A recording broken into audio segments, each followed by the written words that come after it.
Kaya niyo pong bigyan lang natin po ng brief background po itong book ng Galatians, no. Bakit po sumulat si Pablo sa mga sa iglesia o sa mga mananampalataya na nasa Galacia, no? Ito pong book ng Galatians ay unang sulat o epistle na naisulat ni Pablo sa in chronological order o sa usapin ng order of time, no. Pero pagdating sa order in the Bible ng pagkaka-arrange, pang-apat po siya, Romans, Corinthians, 1 and 2 Corinthians, then Galatians, no? Si Pablo ang ginamit ng Diyos upang magtatag ng mga iglesia sa Galatia during his first missionary journey. Mababasa po natin yan sa Acts chapter 13 and 14. So, yung mga iglesyang naitatag ni Pablo sa Rio ng Galatia ay nasa mga lugar, halimbawa ng Antioch, ng Iconium, ng Lystra, at ng Derbe. So after some time, mula nang umalis si Pablo sa kanyang pagmiministeryo sa Galacia, nakatanggap siya ng balita patungkol sa mga legalistang Hudyo, no? O yung mga tinatawag na Judaizers mula sa Jerusalem na bumibisita sa mga iglesia sa Galacia. Ang mga Judaizers na ito ay naglilibot sa mga iglesia upang kontrahin yung mga itinuturo ni Pablo at questionin yung kanyang kredibilidad bilang isang apostol ng Diyos. So pilit nilang inilalapat yung batas ni Moses sa mga mananampalataya doon at itinuturo nila na dapat silang matuli, dapat magpatuli. At dapat nilang i-observe yung mga Jewish calendars na binanggit doon sa Galatians chapter 4 verses 9 and 10. So sa aklat na ito, in-expose ni Pablo yung pagdaragdag ng mga Judaizers na ito sa ebanghelyo ni Kristo. At tinawag nga ito ni Paul bilang ibang ebanghelyo o different gospel. So, dalawang grupo ng Judaizers yung maaari nating makita dito. Una, sila na mga naniniwala sa circumcision or yung law of Moses alone equals salvation. Meron naman naniniwala sila sa cross ni Kristo plus yung law ni Moses or yung circumcision pa din equals to salvation. So basically, yung dalawang grupong ito ay naniniwala na necessary yung gawa ng tao. Necessary yung pagsunod sa kautusan upang makamtan nila yung pagiging matuwid or yung justification. So they are associating works of obedience to the law with justification.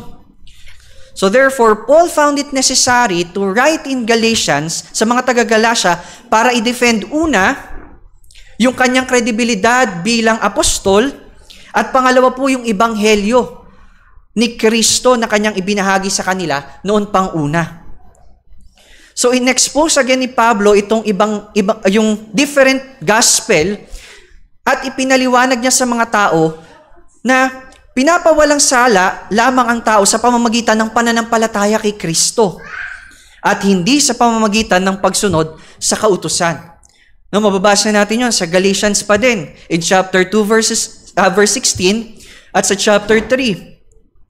And according to ESV Study Guide, sabi doon, merong mga thematic contrast na pinapakita dito sa aklat ng Galatia. Una, pinakikita dito yung pagkakaiba ng true gospel versus false gospel. Pangalawa, yung kaibahan ng faith at ng works. Yung law versus grace, yung liberty versus legalism. Sonship versus slavery, at yung fruit ng Spirit versus the desires of the flesh. So kung gusto niyo po pong balikan o lalo pang matuto dun sa mga previous chapters ng aklat na to sa Galatia, pwede niyo pong panoorin yung previous preaching ni Pastor Joey regarding sa Galatians chapter 1 to 6, no, sa mga unang chapter. But our focus for today is in chapter 6 verses 11 to 14. So ayon pa kay Pablo, ang pagbalik muli sa kautusan ay pagtalikod kay Kristo na siyang tumupad sa lahat ng kautusan at tumubos sa atin mula sa sumpa ng kautusan. Kumbaga, nag-turn sila 180. Nakaharap na sila kay Kristo, ngunit bumalik sila sa kautusan. So yun yung sinasabi dito, pagtalikod. Ang pagbalik sa kautusan ay pagtalikod kay Kristo, na siyang tumupad sa lahat ng kautusan. No, mababasa din natin yan sa Galatians chapter 3, verse 13. So brief background lang po yan. So bago tayo magpatuloy, no, sa chapters 11 to 14, hilingin po muli natin yung pagsama ng Diyos sa umagang ito, sa hapon pong ito. Muli, Panginoon, kami po'y lumalapit sa inyo. Batid nyo, Panginoon, ang aming kakapusan. Hindi namin kayang unawain ang inyong mga salita sa sarili naming karunungan, Panginoon. At huwag nyo pong hayaan, Panginoon, na kami man ay magmalaki sa sarili naming kaalaman, sa sarili naming mga karunungan, Panginoon, sapagkat ang lahat ng bagay na ito ay nagmumula lamang sa inyo. Bigyan nyo kami, Panginoon, ng kaunawaan at gabayan nyo kami ng iyong Santong Espiritu, Panginoon, upang magkaroon ng buhay, Panginoon, ang inyong mga salita na aming pag-aaralan sa hapon pong ito. Ikaw po ang siyang maluwalhati, maparangalan sa aming pag-aaral na ito. Ito po ang aming samot panalangin, Panginoon, sa pangalan ni Jesus. Amen. Napunta po tayo doon sa verse 11. Sabi dito, tingnan ninyo kung sa gaano kalaking mga titik sumusulat ako sa inyo. No? Sa liham o sa pagsusulat, kapag meron tayong nais bigyang emphasis or meron tayong nais bigyang diin, gumagamit tayo ng mas malalaking titik. 'Di ba? Minsan gumagamit pa tayo ng mga bold letters. Pero dito, sabi ni Paul, gumamit siya ng malaking titik. Kagaya na lamang na pangangaral natin sa hapon pong ito, pinamagatan ko po itong boasting in the cross of Christ. No? O pagmamalaki sa krus ni Kristo. So para sa nagtitake down notes, no, para mabigyang emphasize yung title na ito, pwede nating isulat sa mas malalaking letra. So yun yung ipinakikita dito ni Paul, na kaya siya sumusulat sa malalaking letra kasi meron siyang gustong i-emphasize. So, ganun din naman si Paul, siya ay sumusulat sa tagpong ito upang bigyan diin ang mga sumusunod na pahayag na kanyang babanggitin. And ito na yung kanyang final warning sa book ng Galatians. No, in verse 11, sabi doon, sumusulat ako sa inyo sa pamamagitan ng aking sariling kamay. So, sa pagsulat sa epistle na ito ng Galatia, according to some scholars, gumagamit din si Paul ng amanuensis. Pag sinabi natin amanuensis, tinatawag itong tagapagtala ng kanyang mga idinidikta. In other words, secretary. Merong sekretaring ginamit si Paul.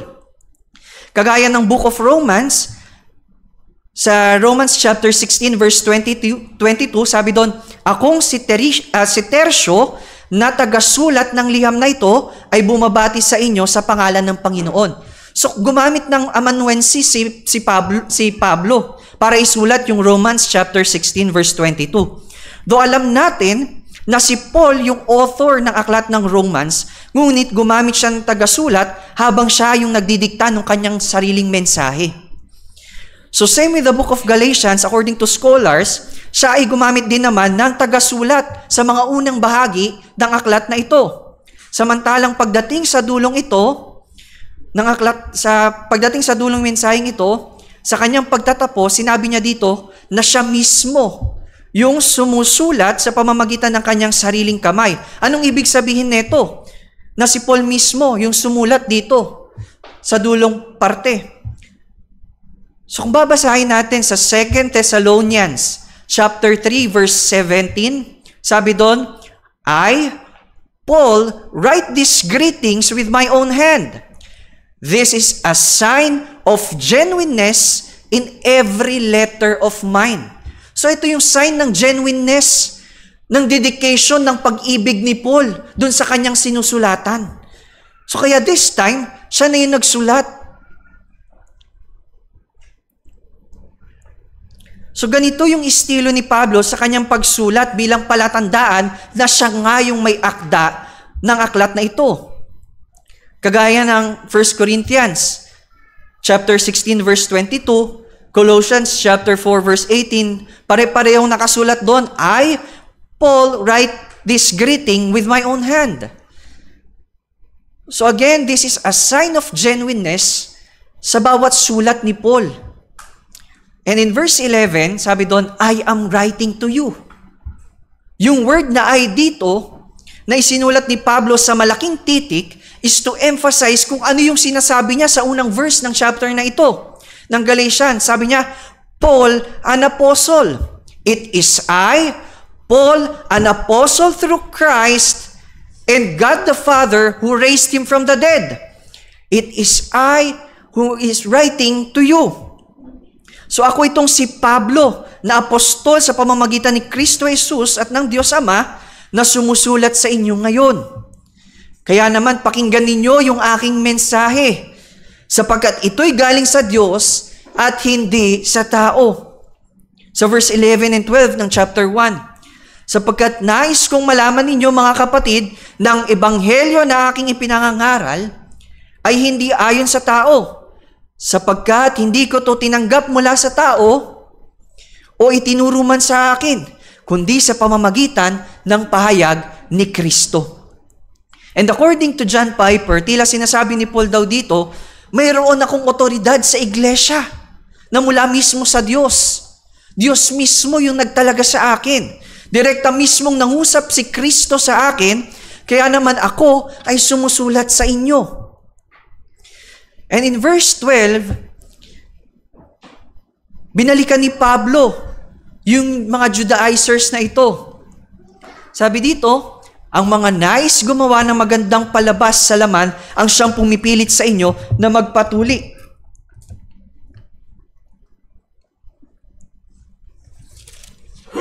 Basahin ko lang po dito.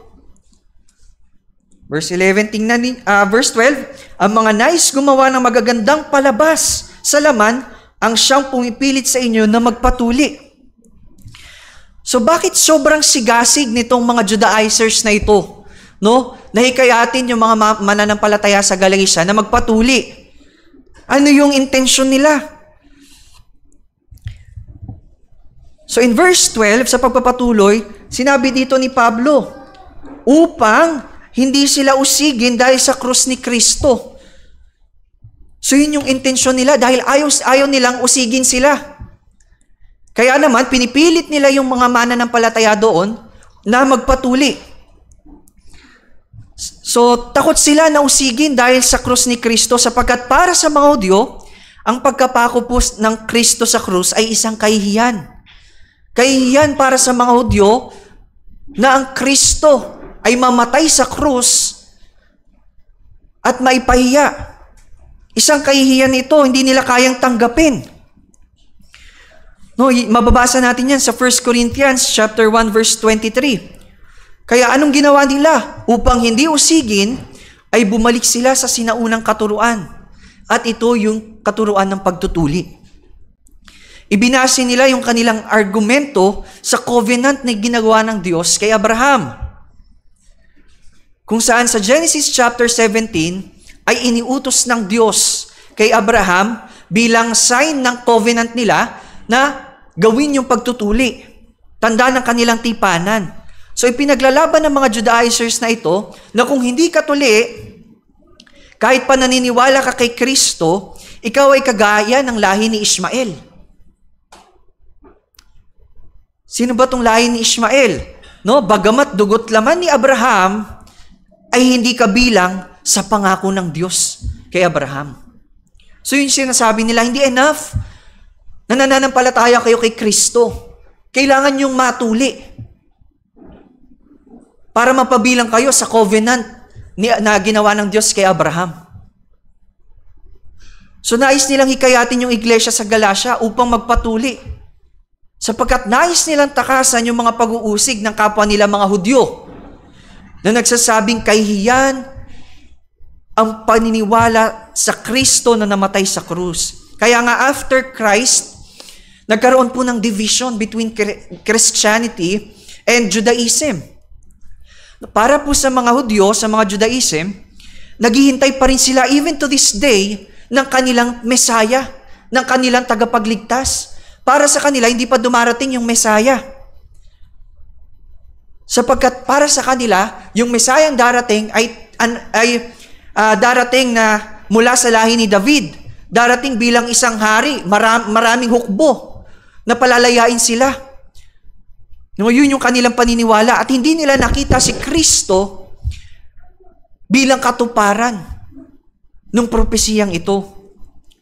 So ito yung motibo ng mga Judaizers upang magpakita sa iba na sila nga yung gumagawa ng mabuti.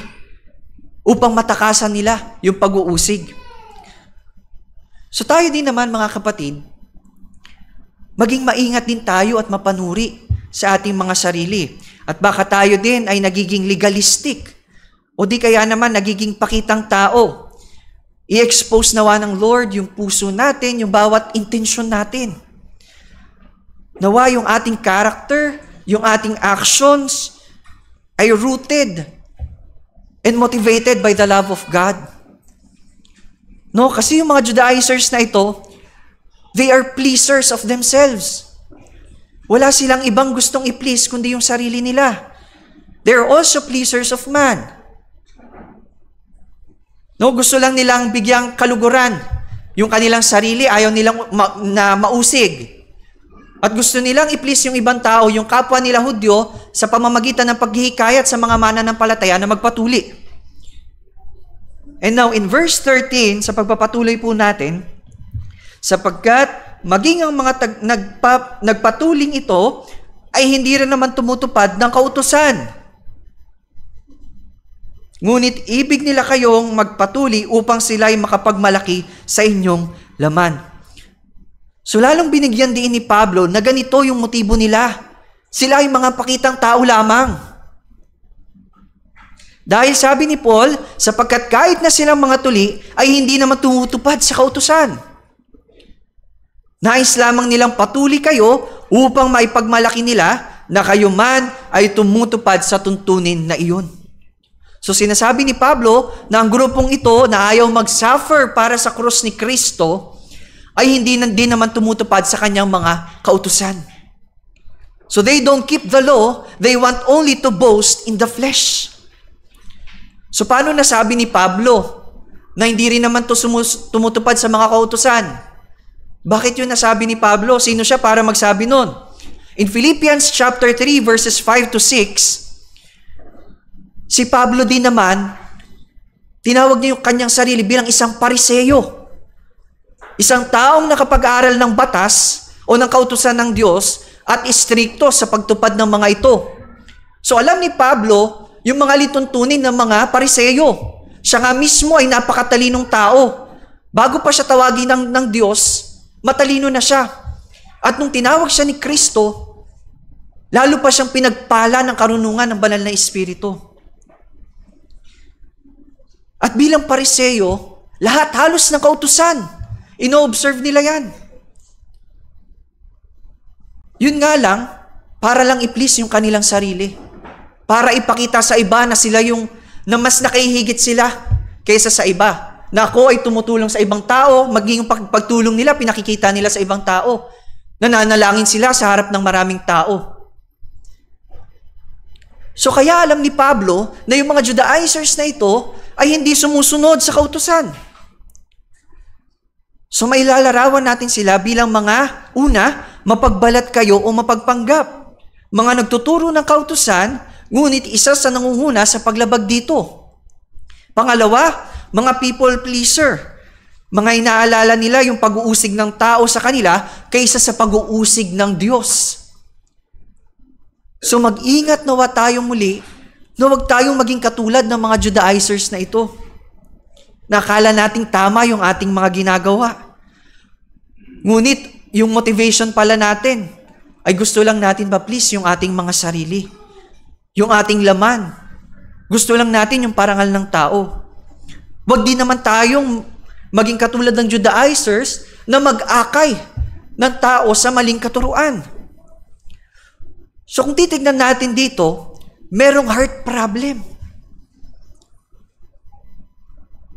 na hindi madidil unless ang Diyos mismo, unless makilala nila si Kristo bilang daan ng kanilang kaligtasan. Hindi sa pamamagitan ng ceremonial law or ng kahit anumang batas, hindi sa pamamagitan ng mga tradisyon na kanilang ino-observe. kundi sa pamamagitan lamang ng pagsampalataya kay Kristo Jesus na napako sa krus ng Kalbaryo. Ngunit ito yung kahihiyang hindi nila kayang tanggapin. So mahirap idilang puso unless ang Lord mismo ang kumilos dito. So mag-ingat din naman tayo bilang iglesia na hindi tayo matangay ng iba't ibang mga maling aral patungkol sa Diyos at sa buhay espiritual. At hindi na tayo bumalik pa sa pagpapasailalim sa kautusan, kundi tayo ay tumindig sa biyaya ng Diyos kay Kristo. So ano ngayon yung pagkakatulad naman ng Pariseo at ng mga Judaizers na ito? Nakita natin, no, yung mga Pariseo, mas nag-observe sila sa kautusan, mas maingat sila sa pagsunod sa kautusan. Paano ba hinahayag ito? Sapagkat para sa kanila, gusto nila na ito yung way of salvation nila, na sa kanilang pagsunod sa kautusan, maliligtas sila. Pero sa mga Judaizers, enough na sa kanila yung pag-circumcise. Hindi nila lintana na nalalabag nila yung ibang kautusan. Pero ano nga ba yung pagkakatulad nila? Sila ay parehong sumusunod sa kautusan in order to show off to people. Para lamang ipangalandakan sa tao, para lamang magmalaki sa tao, para lamang magpakitang gilas, in other term. So in Matthew chapter 23 verse 4 to 5, binanggit doon yung Pariseo, no? Sabi doon, pawang pakitang tao lamang ang kanilang mga gawa. Same with Judaizers in verse 12 na binanggit, they want to make a good showing in the flesh. Gumagawa lamang sila ng magagandang palabas sa laman. So nais lang nilang magmalaki sa kanilang mga laman, ngunit hindi sila sumusunod sa kautusan. Hindi sila nagsisisi sa kanilang kasalanan, hindi nila hinahanap yung kapatawaran at awa mula sa Diyos. Hindi nila nakikilala si Kristo bilang Mesaya, bilang daan ng kanilang kaligtasan. Kaya dito, binibigyang diin ni Pablo na wag ninyong pakinggan yung mga turo ng huwad na ito. Sa akin kayo makinig na apostol ng Diyos.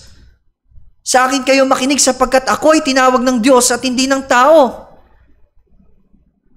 Ang ipinangangaral ko ay sa Diyos. At ito ay kaligtasan sa pamamagitan lamang ng pagsampalataya kay Jesus. At hindi sa tradisyon ng mga Hudyo o sa anumang pagsunod sa kautusan. No, I am preaching the gospel of God, the gospel of justification. So sinasabi dito, yung justification is by grace alone, through faith alone, in Christ alone, for the glory of God alone. Ito yung pinoproclaim ni Paul, na walang ibang daan kundi sa pamamagitan lang ng pananampalataya natin kay Kristo. And there is no need to be circumcised to be reconciled with God. Now, in verse 14, last verse po na ating titignan sa hapon pong ito. Sabi dito, subalit, or in English, sinabi doon, but. Yung word na but or yung subalit is a word of great contrast.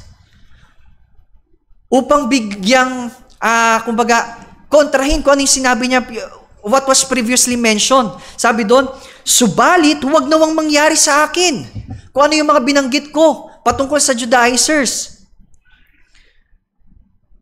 Huwag nawa akong magmalaking kagaya nila o magmalaki sa anumang bagay. Maliban sa krus ng ating Panginoong Hesukristo. Ano ba yung krus ni Kristo na ipinagmamalaki ni Paul dito? Na tinutukoy ni Paul dito sa tagpong ito. According to J.C. Ryle, sa kanyang akda regarding the cross of Christ, ang cross daw po ay nangangahulugan ng maraming bagay sa Biblia. Una, it can be a wooden cross o yung cross na kahoy mismo kung saan ipinako si Kristo at namatay sa Kalbaryo. Pangalawa, it may pertain to afflictions and trials. Mga pagsubok o pag-uusig kung saan pagdadaanan ng mga tapat na mananampalataya kay Kristo. Kaya nga sinabi ni Kristo, we must deny ourselves, take up our cross daily, and follow Him. So it pertains to the afflictions and trials. And lastly, yung cross na ginamit dito sa Biblia, na sinasabi din naman ni J.C. Ryle, na tinutukoy ni Paul dito, is the doctrine of atonement. O yung doktrina na nagsasabing si Kristo ay namatay sa krus upang tubusin tayo sa ating mga kasalanan. Yung krus dito na ipinagmamalaki ni Pablo na dito is about the atoning work of Christ sa buhay niya. Na si Kristo ay namatay para sa kanya, sa kanyang kasalanan. Hindi niya na kailangan pang magpatuloy, hindi niya na kailangan ng anumang kautusan para siya'y maligtas. Enough na yung atoning work ni Christ.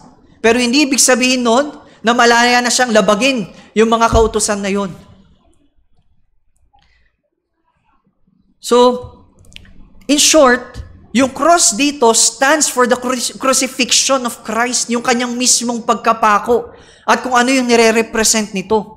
So, ang krus na ipinagmamalaki ni Pablo ay hindi yung kahoy, hindi yung afflictions and trials na kanyang kinakaharap, kundi mismo si Kristo na ipinako sa krus para sa katubusan ng kanyang kasalanan. At ng kasalanan din naman ng mga makasalanang kagaya din naman natin. So, he simply meant, I glory in nothing but Christ crucified as the Redeemer of my soul. And according pa kay Ryle, ang pagkapako ni Kristo ay ang kagalakan, kapanatagan, kapayapaan, kapahingahan. At yung pundasyon, yung confidence ng kaluluwa ngayon ni Pablo. Kaya walang ibang nakikita si Paul na dapat ipagmalaki sa kanyang buhay. Wala siyang ibang nakikitang dapat ipangalandakan sa mundo, kundi ang ginawang pagliligtas ni Kristo sa kagaya niyang makasalanan. Paul did not meditate on his own goodness and his own righteousness. He loved to think what Christ had done and suffered. Laging binabalik-balikan ni Paul yung ginawang pagliligtas ni Kristo. And ito yung topic na buong pusong ipinangangaral ni Pablo sa kanyang pagmiministeryo sa iba't ibang panig ng mundo. This is the subject he loved to preach about. Na si Kristo ay namatay para sa kasalanan mo. Para sa makasalanan. And that is the only way for salvation. Ito yung turo na pinakamalapit kay Pablo. Napilit niyang ipinangangaral kaya siya nagmimisyon upang ipangaral na si Kristo ay namatay para sa makasalanan. Sa kasalanan ng sanlibutan. Kung titignan natin in verse 13, i-compare lang natin, yung mga Judaizers, nais nilang magmalaki sa kanilang mga laman. Pero dito si Paul ay nais magmalaki walang iba kundi sa krus ni Kristo. It is his confidence. Bagamat ito yung kahihiyan para sa mga Hudyo, pero ito yung confidence naman kay Paul. Ito yung kapangyarihan ni Paul. Dito humuhugot ng lakas si Paul. In Romans chapter 1 verse 16, kaya nga sabi ni Paul, I am not ashamed of the gospel of Christ because it is the power of God for salvation. To everyone who believes, first to the Jew and then to the Greek. So the confidence and assurance of Paul ay hindi sa kanyang actions, hindi sa kanyang emosyon, hindi sa kanyang mga accomplishment, hindi sa kanyang karunungan, hindi sa kanyang pagkatawag bilang apostol, but only on the grace of God. Sa pamamagitan ng pagkapako ni Kristo at muling pagkabuhay. Kaya nga, his hope is built on nothing less than Jesus' blood and righteousness. He dare not trust the sweetest frame o yung mga bagay na tila comforting para sa tao.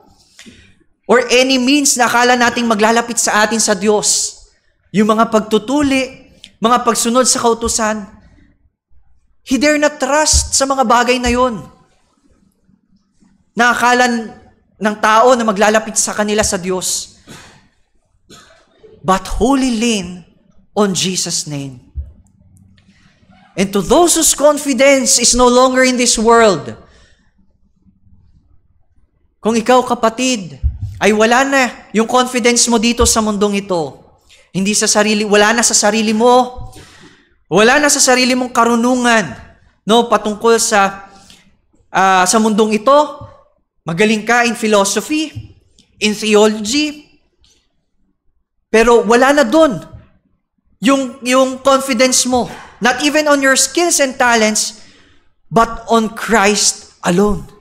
The Messiah being crucified and made alive again. So sabi nga doon, ang mga taong ito, na si Kristo yung kanilang sandigan, they are like a wise man. In Matthew chapter 7, kung saan, they built their house on the solid rock and solid ground. Mga kapatid, kung ganito yung ating pananampalataya, buong-buo kay Kristo at wala nang iba, tandaan natin na kailanman hindi tayo magigiba. Yanigin man tayo ng kaaway, mananatili tayong nakatayo. Dahil yung pundasyon ng ating pananampalataya ay hindi sa mga kautusan, hindi sa anumang pagsunod ng tao, kundi ang ating pundasyon ay sa matibay nating bato at walang iba kundi ang ating Panginoong Hesukristo. So sa lahat ng pinagdaanan ni Paul, sa lahat ng kanyang paglalakbay, may palaganap lamang yung ebanghelyo ng Diyos. No, may palaganap lamang yung ebanghelyo ni Kristo. Kung merong dapat magmalaki sa atin, walang iba kundi si Paul. Sa lahat ng na-accomplish niya, sa lahat ng mga kinaharap niya, nabilanggo. Dito sa Galatians, tinutulig sana agad, kinukwestiyon yung kanyang pagiging apostol. Sa lahat ng kanyang pagmiministeryo, walang ibang dapat magmalaki kundi si Paul. Pero still, hindi nagmalaki si Paul. Sabi niya, but far be it from me. Subalit, wag nawang mangyari sa akin ang magmalaki. So, ang matinding kaaway natin ay hindi ang ibang tao. Hindi yung kapitbahay natin, hindi yung mga kapatid natin, kundi yung ating sarili at yung ating pagkamakasalanan. Kaya nga, we must mortify our sins. Paano? Kagaya ni Pablo, let us put our confidence nothing but the blood of Christ, keeping our eyes on Jesus. Tandaan natin na kapag tayo'y natutukso na magmalaki sa anumang bagay, balik tayo sa krus ni Kristo. Hindi doon sa kahoy, no? Kundi doon sa tao na namatay, nabayubay doon sa krus ng Kalbaryo. Balikan natin si Jesucristo, na dapat ikaw yung mamamatay doon. Pero siya na lang para sa'yo. Hindi po ba humbling yung katotohanan na iyon, na dapat ikaw yun, pero kinahabagan ka ng Diyos. Siya na lang yung tumanggap ng parusa mula sa korte ng Diyos. So ngayon, iniisip ni Pablo, no? Sabi niya, subalit, wag nawang mangyari sa akin ang magmalaki, maliban sa krus ng ating Panginoong Hesukristo, maliban dun sa ginawa ni Kristo na pagliligtas sa aking kaluluwa. So iniisip ni Pablo ngayon, sa oras na siya'y humarap sa hukuman ng Diyos, buong buo yung confidence niya, hindi sa kanyang sarili, o sa kautusan, o sa mga seremonya, kundi kay Kristo, na siyang umako ng parusang nararapat para sa kanya. Si Kristo ngayon yung abogado. Confident si Pablo na sure win yung abogado niya sa harapan ng hukuman ng Diyos. And yung abogadong ito, batid na nagkasala si Pablo. Batid na nagkasala tayong lahat. Ngunit siya yung tumanggap ng parusa ng Diyos na dapat ay para sa atin. Sure, yung confidence ngayon ni Pablo ay nandun sa kanyang mediator. Nandun sa kanyang Panginoon. So sa pagpapatuloy ng verse 14, sabi doon, na sa pamamagitan nito, ang sanlibutan ay ipinako sa krus para sa akin. Anong ibig sabihin nito? And ano yung implikasyon nito sa atin? Na ang sanlibutan daw, sabi ni Pablo, ay ipinako na sa krus para sa akin. In Galatians chapter 2 verse 20, balikan lang po natin. Yung previous chapter ng Galatians chapter 2 verse 20. Sabi doon, ako'y ipinakong kasama ni Kristo at hindi na ako ang nabubuhay, kundi si Kristo ang nabubuhay sa akin. At ang buhay na ikinabubuhay ko ngayon sa laman ay ikinabubuhay ko sa pamamagitan ng pananampalataya sa anak ng Diyos na sa akin ay nagmahal at nagbigay ng kanyang sarili dahil sa akin.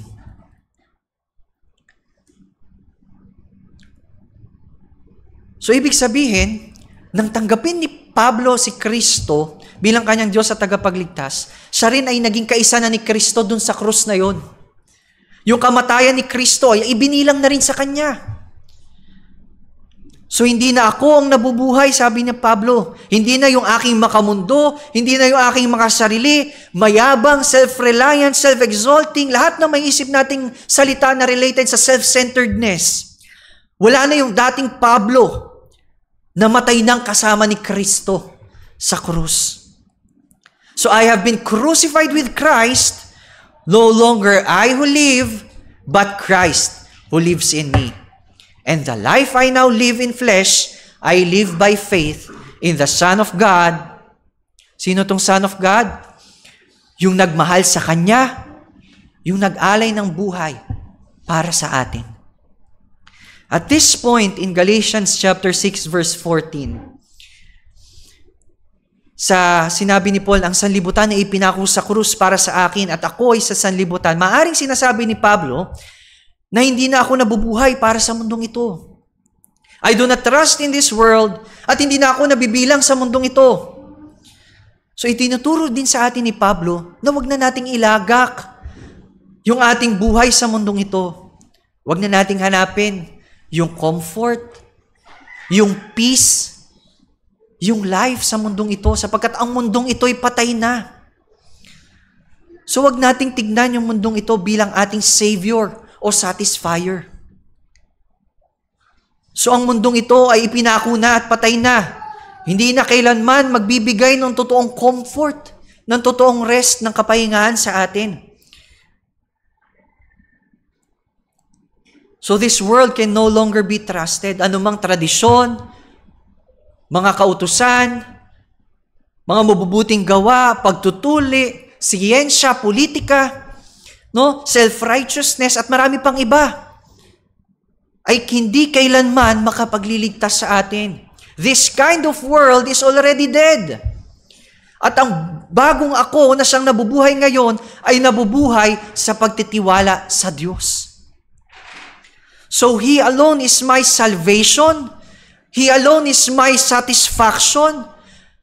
Siya lamang yung aking pag-asa. My strength and my comforter. Kumbaga sinasabi ni Pablo dito, He alone is my all in all. And the world can no longer compete with that. Hindi na kailanman, kumbaga maikukumpara yung Kristo na kanyang natagpuan sa mundong ito. In Philippians chapter 3 verses 7 to 9.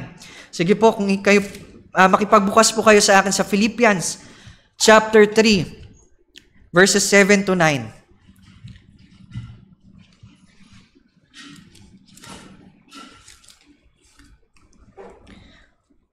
Again po, Philippians chapter 3 verses 7 to 9.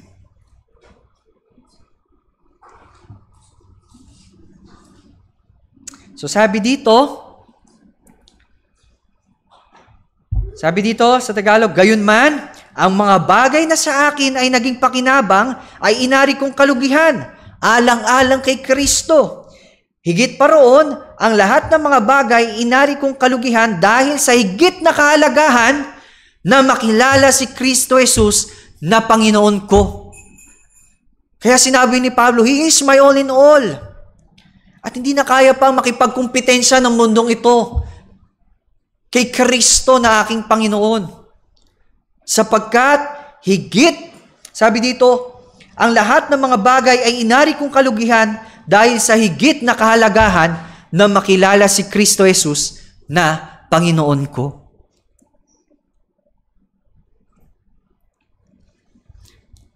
So sa last phrase, sa verse 14 ng Galatians,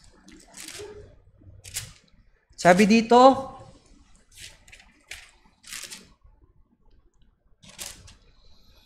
subalit wag nawang mangyari sa akin na magmalaki, maliban sa krus ng ating Panginoong Hesukristo, na sa pamamagitan nito, ang sanlibutan ay pinako sa krus para sa akin. At yung huling phrase doon, sabi doon, at ako ay sa sanlibutan. Ipinako ako sa sanlibutan. So before, kung titingnan natin, yung sanlibutan daw ay pinako sa krus para sa akin, sabi ni Paul. So kung titingnan natin, si Pablo ay nakatingin sa mundo bilang nakakrucify, bilang nakapako sa krus. So wala na itong kapangyarihan ngayon. It does no longer sting. Bagamat patuloy tayong kinakagat ng mundong ito. Ngunit hindi na tayo tinatablan ng kamandag ng mundong ito sapagkat ito'y patay na para sa buhay ni Pablo at ng mga taong si Kristo ang kanilang tagapagligtas.